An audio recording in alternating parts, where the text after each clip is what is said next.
Welcome back to Talladega Superspeedway in Alabama. The NASCAR Winston Cup Winston 500. John Kernan is with Greg Sachs, who was involved in that accident moments ago. Well, Greg, I guess it wouldn't be Talladega if we didn't see a lot of mangled cars, mangled sheet metal down here in the garage. It happened right in front of you. What did you see? Well, it did. You know, our country time Ford is really running well, and about 2 or 3 rows up, a couple of cars got together off before. I don't know exactly who it was or what happened, whether it was mechanical trouble or not, but they started spinning, and I slowed my Ford down and was moving left a little bit. Thought I could see daylight, so I was back in it. I guess it was a train, because all of a sudden someone clipped me in the back, spun me around. But I'm just pumped up. You know, the country time team is a great team. They gave me a great car. I was out there running strong. I hope that we gave some new excitement to fans, and hope to be back in here real soon. I also saw Dick Trickle. He's been checked out. He's okay. Greg is okay. Terry Labonte was in there. How's Terry doing?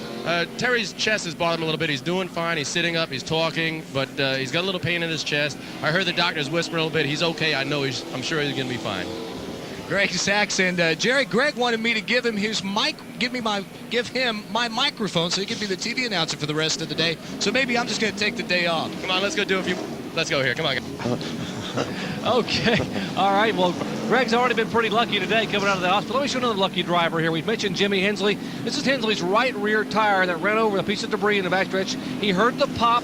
The tire erupted, but the inner liner inside still held. Remember, these are tubeless inner liners that Goodyear has this year. Now, in years past, when you cut a tire at 190 miles per hour, I'm sure Ned Bennett can tell you what would happen. A driver doesn't like to think about what could have happened. The car would have been pirouetting, possibly somersaulting down the backstretch. Well, now Jimmy Hensley is on the racetrack, run 2 laps on the inner liner, makes a safe pit stop, and is back in the race. Bob? And Jimmy and the others are lining up for a restart. We should get that in another lap. We'll be back in just a moment with more live from Talladega, Alabama.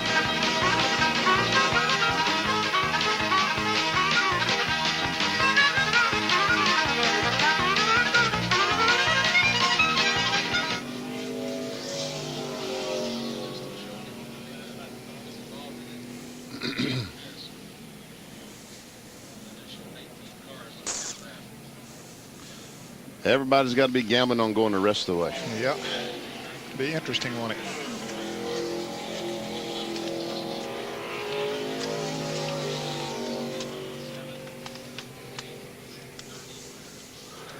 $52 laps, huh? Yeah, it'll be 51 when 51 they when they come back. Yep. I think everybody can make it. I believe they can too.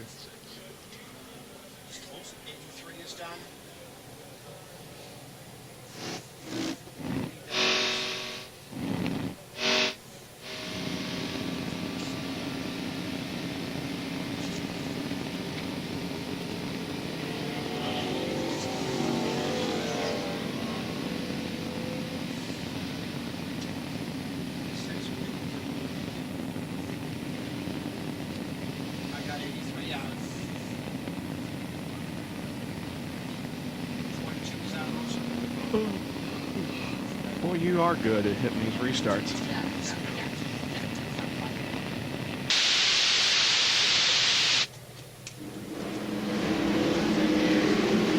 You rejoin us just as the green flag is about to come out. The field moving through the tri-oval now, and the green is waving. We're back to racing on lap 138. Mark Martin is the leader.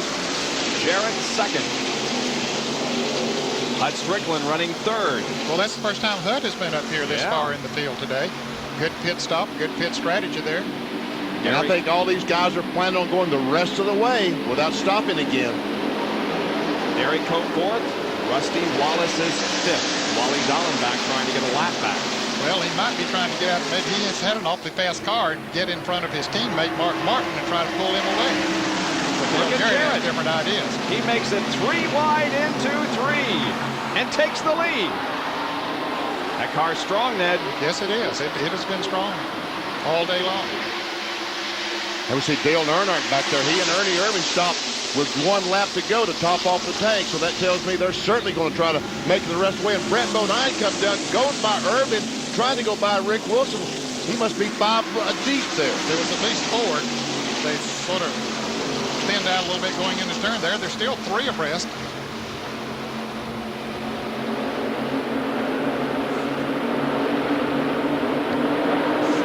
Bud Strickland in the middle, the red car in the middle, Phil Parsons on the inside of him. Well, this is where you see trouble when you see this many cars. Here we go again. Brett Bodine, 4 abreast. Was that all 4? Rick Wilson's behind him, and so is Ernie Irvin. Rick Wilson backed off. He said this is not going to be smart going in there, and he was right. That's for sure. There's Davey Allison back there. And we see Dale Earnhardt going to the front. Ernie Irvin just could not pick the right line. Earnhardt went to the front, and Irvin's still back there trying to figure out which way to go. Jarrett continues the lead over Mark Martin. Rusty Wallace, Jimmy Spencer is in 4th place. Now Earnhardt's 5th. Well, I tell you, Earnhardt has a lot of confidence. He has a lot of race car as well. And Jerry Punch has a comment on Dale Earnhardt. Just spoke with Andy Peachby, the crew chief. They figured they could make it probably 51 laps, maybe 52, and they've got to go 52. So, Dale understands that that's 52 laps. If he's leading the draft, pulling everyone behind him. If he drafts behind some people, we should be able to make it. I'm not sure Dale wants to draft behind anyone right now. No, I don't think he is either, Jerry. He's pulling up to go on the outside of Jimmy Spencer. He wants to get back to the front as quick as he can. And look here, Michael Waltrip pulled by Earnhardt on the outside. Boy, Michael. Yeah, that hurt Earnhardt's strategy there a little bit as Michael pulled up there and just motored right on by on the outside. Garrett Cope, now Kenny Wallace on the outside of Earnhardt. Waltrip running 4th now. He started 13th. His highest is where he is right now. His lowest was 27th on lap number 30. He hasn't led a lap. Now Earnhardt and Jimmy Spencer hook up down on the inside. They kind of got him boxed in down there, Ned. Yeah. Michael Waltrip now up to 4th. And Dale Jarrett leading the Winston 5. Oh! And Kenny Wallace got sideways coming off turn 4. Almost lost it. And right in front of Earnhardt. Wasn't he right beside it or somewhere pretty close there? Too close. Now they got Wallace 3 deep. Well, take a look again. Kenny Wallace in the black car. Right on the left side of your screen. Jimmy Spencer goes up, and they bump just a little bit, and look what a job that Kenny Wallace did. And look how far Earnhardt went down to the inside to get out of the way. Yep.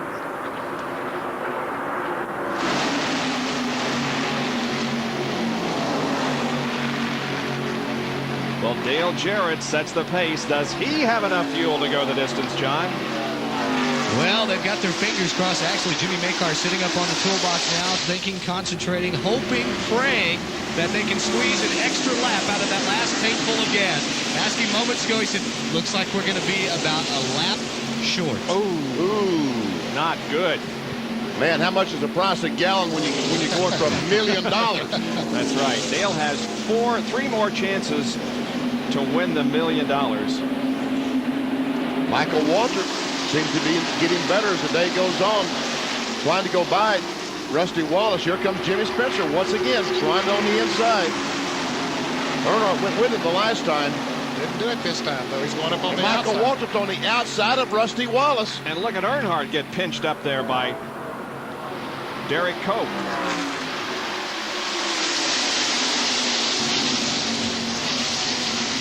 Jimmy Hensley still in there in the hunt.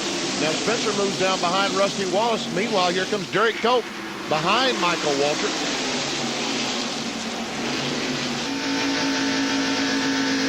This is on top of Bobby Hillen's car.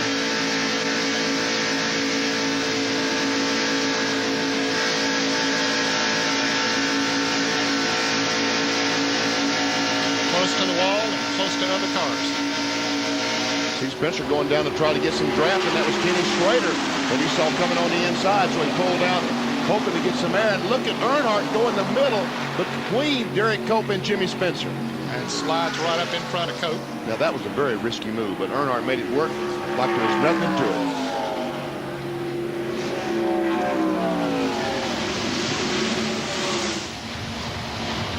Earnhardt and Spencer side by side.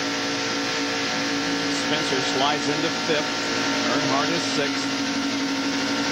Battle for 7th is right there in front of you. Cope and Schrader.